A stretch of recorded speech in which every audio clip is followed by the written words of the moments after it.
Samantha Baines, do you think Billy Connolly's right that he would be cancelled if he started now? I think a lot of comedians are speaking out at the moment about cancel culture are kind of talking about it from a wider perspective of Twitter trolling as well. I know Jimmy Carr recently in an interview said about Twitter trolls and people saying, you know, they can just take to the internet now and tell you whether they like you or not, whereas that didn't used to be the case. I think that in itself is separate from cancel culture. I see cancel culture as you know, people being cancelled is when they perform hate speech, is what I see it. So they speak out against a minority group. And, you know, hate speech and hate crimes in the UK are against the law. And obviously the famous occasion of that everyone's talking about at the moment is Dave Chappelle and his Netflix special. And the interesting thing is he hasn't been cancelled. He actually said in an interview, if this is what being cancelled is, I love it. But, you know, he still allegedly got paid 30 million to do that Netflix special. He hasn't lost any jobs as far as we're aware, although Netflix staff have lost their jobs, trans Netflix staff, for saying that they don't agree with what he said and they don't agree with Netflix for putting out those views, which some consider as hate speech.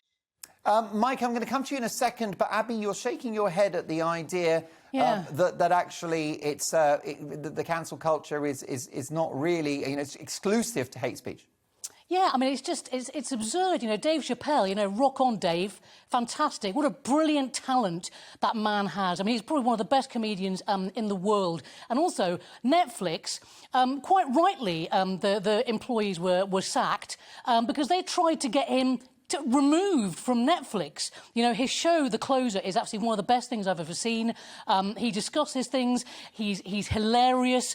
He's serious in equal measure. And also, when we say hate crime and, you know, minorities, what are we talking about? I mean, people joke about fat people. I joke about being overweight. I joke about being a woman. I joke about men. I joke about everything, because nothing should be off limits in comedy. Otherwise, we're going to be in a very, very boring, totalitarian world. Sam? You're joking about yourself, Abby, which I think is a different issue. When you're talking about a minority group that you have no experience of and you've just decided to have an opinion about them. But and also, who decides? Who decides the rules on this? James Acaster said brilliantly, you know, the trans community, sure, they need another challenge to deal with, thanks Dave Chappelle, because it's punching down. You know, we've always, as comedians, looked up to the figures in our community, be they politicians, be they the royal family, whatever it is, and punched up or taken, you know, the mickey out of ourselves and our own experience. I'm deaf, I have a hearing aid, and I do jokes about my own experience, but I wouldn't ever do jokes about something I have no experience of, because I don't have an informed experience to then. In which case, in which case, you can't joke about death. I mean, there are some fantastic routines that people like Ricky Gervais and Chappelle have done, and others about Everyone death. Has an experience about death. I haven't experienced death. My father died. You know what? I'm going to give it a good go when I do comedy. I wonder, Mike McLean, whether I have to sort of beg to differ with my very good friend Sam Baines on this, because I think that I want, as a comedian, the right to joke about everybody. And just a few nights ago, I was joking about the French. Well, we've all done that, Mark, in one way or another, really, haven't we? And they're there to have the mickey taken out of them, and so should it be. Listen, I think cancel culture is killing comedy, and it's making it more difficult for people like yourself, you know, doing stand-up comedy. And I think the thing is, the golden rule is, if you think you're going to be offended, just don't go and say a comedian. Simple as that, really. Yeah. I mean, isn't the point, Sam? If you think you're going to offend, then maybe try and come up with a slightly different joke. Maybe try and come up with a more intelligent joke. I did a gig once where I do a joke about my son, and there was about 300 people, and at the end this woman came up and said, I loved your set, and Mark, we've worked together before. Yeah. And she said, I didn't like that last joke, I think you should take it out. And I looked at the room, and there was 300 people in there. So there's 299 people that did like the joke. The one woman didn't like the joke. So I think I'm going to go with the odds of the 299 that did like the joke and just politely sort of say, well, thanks, but no, it's staying in. And I'm pleased to say it is staying in. Mike, that's not you're one of the best comedians I've ever seen live, and audiences just love you. Have you changed the way that you write now in these more censorious times? Are you more cautious about your material? No, because mine's, as you all know, mine's about my family. So, you know, my mum's Spanish, my dad's Irish. So I've sort of taken No one's perfect. them. And, yeah, exactly. So I'm all right there. And because I come from quite a big family, and mine's sort of self-deprecating, you know, there's certain things I stay away from and I won't get involved with. And my family is one of those things I won't stay away from. They're there to be ridiculed. And if they're watching now, I'm still going to ridicule you, you know, along with the French. Mike, there are some comedians that think that extreme political correctness is killing comedy. What's your view? I totally agree. Yeah, it is. It's completely killing comedy. You know, this culture should stay away from stand-up comedy. I think they're like the new bully in the playground, really, aren't they? You know, oh, I'm offended. Well, I'm offended that you're offended. You know, and that it is. As comedians, we should be edgy. We should go out there and do stuff that we take a, you know, we have a gamble with. You know, the audience will tell you whether it's not great or not by not laughing, and then you go, right, well, that didn't work. Or if they think you're a bit edgy or you've gone a bit too far, they'll let you know. They'll boo or they'll, you know. But as a comedian, you've got to have that edge, Mark. If you don't have that edge, there's no point in doing stand-up comedy. Sam, you mentioned a stand-up routine by James Acaster, who's a fantastic comedian, and he's essentially teasing so-called sort of shocking comedians for attacking groups like trans individuals. I guess it was a subtle reference, as we've mentioned, to Ricky Gervais and his comments about trans people.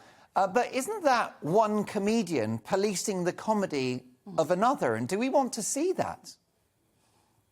I think he was just expressing a wide-held view by a lot of people in the comedy industry, which is that, of course, you can still be edgy. You can still push subjects that you have your own experiences of or your own take on. But there's a difference between that and punching down at a minority group who can't answer back for themselves, who you have no experience of, and are you know, making their lives more difficult.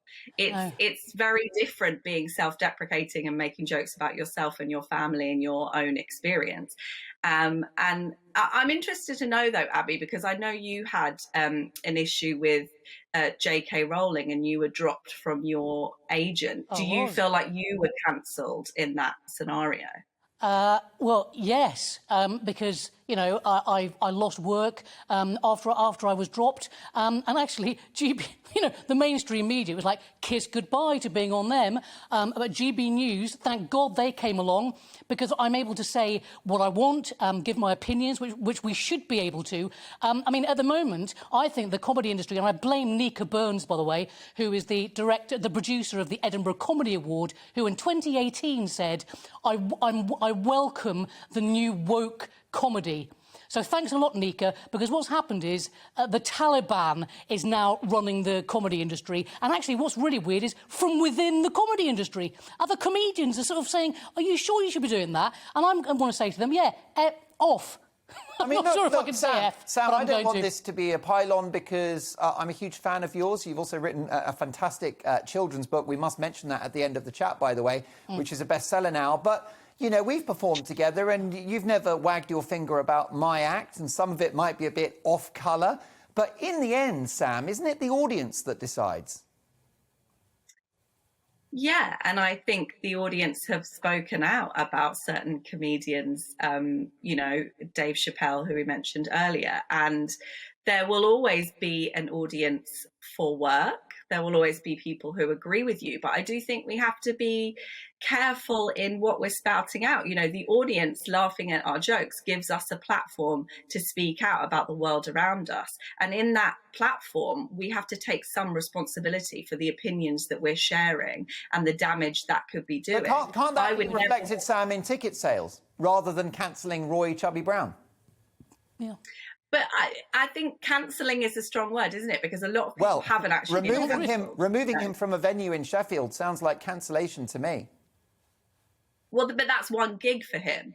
and the amount of press that he got out of it. You know, Abby, you were saying you've now got a job on GB News, so it doesn't sound like you had a huge cancellation.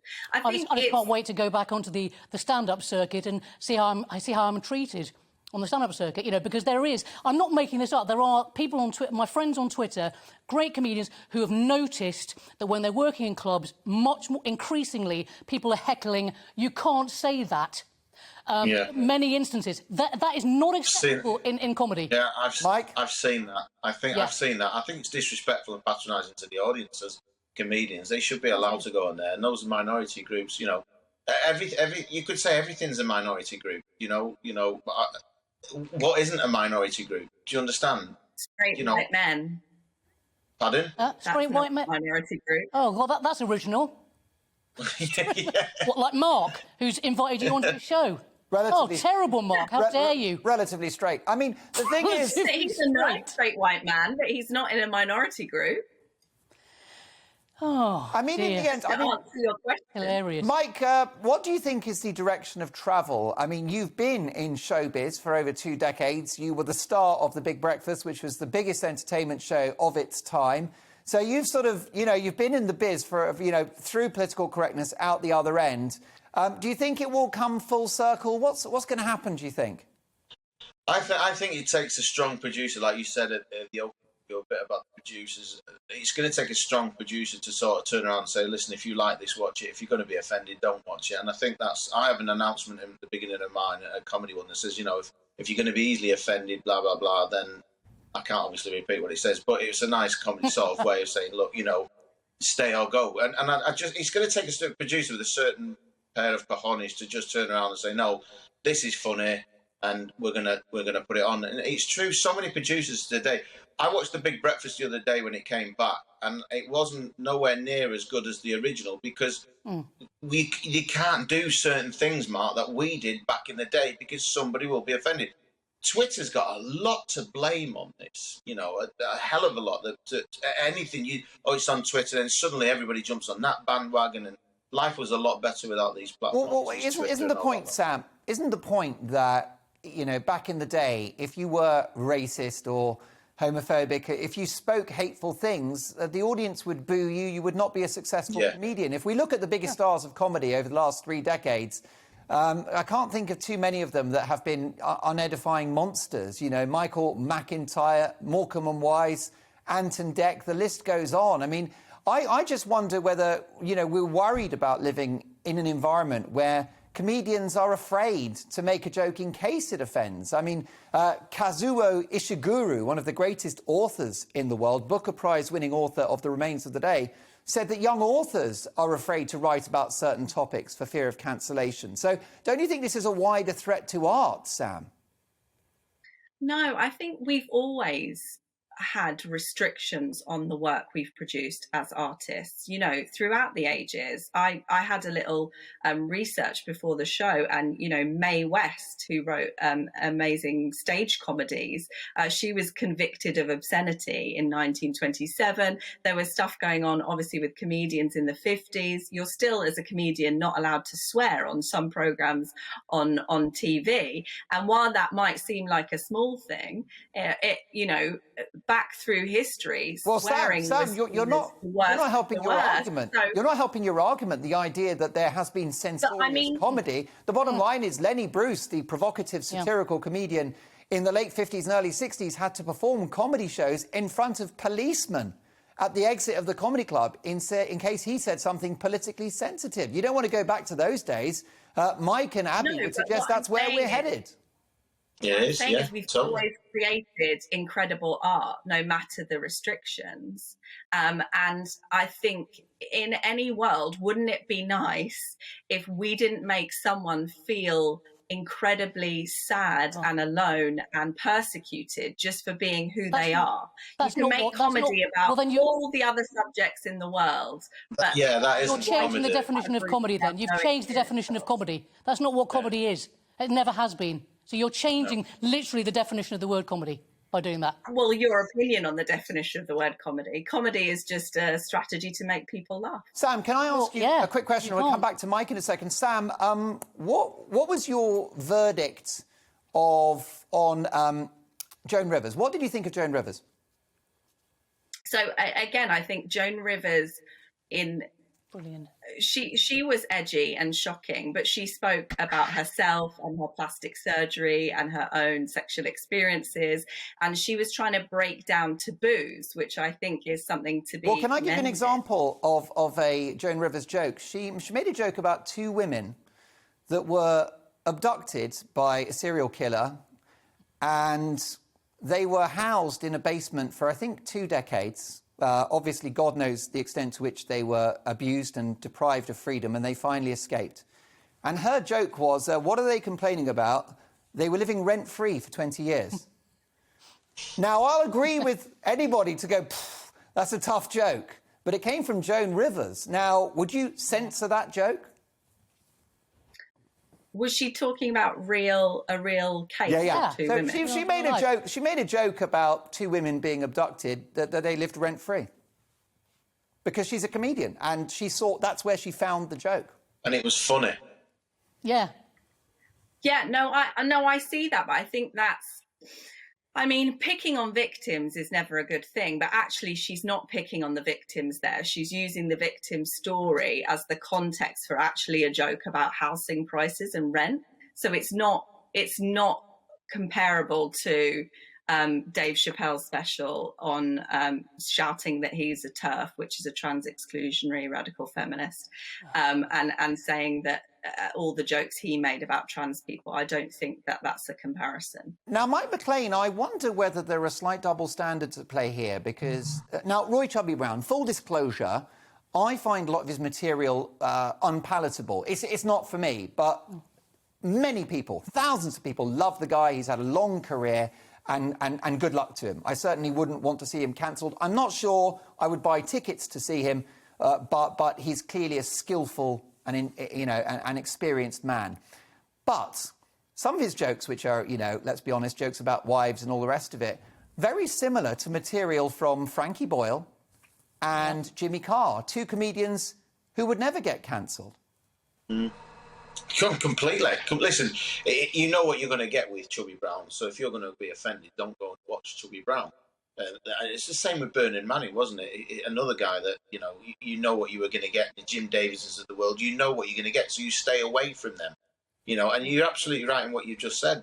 There's certain comedians on the circuit that, they seem to get away with stuff that the other sort of comedians don't get away with. So you're right, there is definitely a double standard. Well, yeah, I mean, Mike, for example, and I am a really big fan of Jimmy Carr and Frankie Boyle. I admire both of them as comedians and joke writers, but Jimmy Carr's done jokes about gang rape, and Frankie Boyle has done jokes about children with Down syndrome having what he calls shit haircuts. So, I mean, Sam, do we cancel Frankie and Jimmy as well? Who's left, Sam? It's just you, me, and Abby and Mike. I don't think Sam will go, though. Sam won't go to watch him, that's for certain. Can I say Frankie Boyle? I've been to see Frankie Boyle in the past. Did you last, Sam, or did you leave after 5 minutes? No, I lasted. But the thing with Frankie is he works with an incredible team of people now on the work that he creates now, including women and people of minorities on his writing teams. And I know that for a fact. And I think we've seen an evolution in his work and his jokes, because he's noticed and accepted that in the past he did jokes that he wouldn't do now, and it's a learning point. That's convenient, isn't it? How does he take back the joke that the Queen? How does he take back the joke that the Queen has a haunted? Those jokes. I won't say the word. Cat. He's much less funny, Frankie Boyle. Come on, let's be honest. When we watched him, isn't that what happens now? That comedians are not as edgy now. They're safe. Comedy's going to be safe. So I think I'd like to go and you can still be edgy. Safe comedian. No, you can't be edgy when you know you've got a comedian looking over your shoulder going, "Oh, can we see that joke, please? What is this, Maoist China? Going to put sort of biro marks through it? No, thanks." You can still be you can still be edgy talking about your own. You can't be edgy. I'm not I don't want sure. to. Sam, I've watched you many times. I'm not sure you really think this. Because you're an artist. What? You write books and you write comedy routines and you do, I would say, one-woman shows. I better say one-person shows. But, you know, I don't know where this censorious instinct comes from other comedians. Weird. I am a person and also a woman, so you're welcome to call me a woman. I'm not trying to censor anyone else. I just don't want minorities to be picked on. I'm that girl in the playgrounds that if someone's being bullied, I'll go over and make sure they're okay and tell the bully to stop, you know. And that's a little bit what's happening in our culture. But aren't you the bully now? Isn't this cancelled comedy? Not No, because I'm not cancelling anyone. I'm saying, wouldn't it be lovely if we could write wonderful comedy that makes people laugh and no one would feel like they're being picked on just because of who they are? They can be picked on for the silly decisions they make, sure, but because of who they are as individuals. Briefly, Mike, does that comedy exist, the comedy where you don't pick on people? Yes. It does in her, yeah. Does it exist in your world, Mike? No, the audience are there for the taking, you know. The audience are there. They've come to listen. You and I have both worked at gigs where they, you know, as an MC or whatever. An MC, for example, at a stand-up gig, his first 5 or 10 minutes are interactive with the audience. You know, that's what he does. He doesn't even go into a routine. He bounces off the audience. He might take the mickey out of the audience. And that's pardon. Or she, the MC, could be. Have you had some woke juice? Have you had some woke juice this evening, Sam? No, I just MC shows. So sometimes all right. Well, look, let me say that you are, the three of you, fabulous comedians, fabulous artists. And I, as I said at the beginning, I want all of you performing. I don't want any of you cancelled. Least of all, Sam Baines, who has dutifully pushed against some contrarian voices in this debate. But all opinions are welcome. And Sam and Mike, will you please come and see me in the studio? I would love to be reunited with you both in the flesh so we can debate all of the topics of the day. Sam, your book, your first book, it's out. It's been out for a while. Children's book. What's it called? Yeah. It's called Harriet versus the Galaxy. So I have a hearing aid and Harriet, the protagonist of the book, has a hearing aid, and her hearing aid translates alien languages, and her gran protect the earth from aliens who eat things like socks and jumpers. Just brilliant stuff. Samantha Baines, actor, comedian and author, thank you so much for joining us. And Mike McLean, where are your socials? How can people find out about where they can see you? Usual on Twitter and anything like that. And don't forget my book out, Mark. Thanks for mentioning it. It's out now. Oh, I remember him, my autobiography. It is out now. It's a great Christmas present. Well, Mike, I'll tell you what I'm going to do. I'm officially booking you live onto this show later this month. If you've got time to tell us all about it. I hope you'll join us as our big question guest. We'd love to have you. Love to. Thank you. Brilliant Mark. stuff. Well, look, thank you both. And Abby Roberts stays with us. That was quite the ding-dong, wasn't it? That's what GB News is all about. It's all about opinion, folks. So what's yours? GB Views at gbnews.uk. Welcome to the GB News YouTube channel. You can watch us live 24 hours a day, catch up on your favourite shows and join in the conversation in the comments below. Don't forget to subscribe and you'll never miss any of our exclusive content.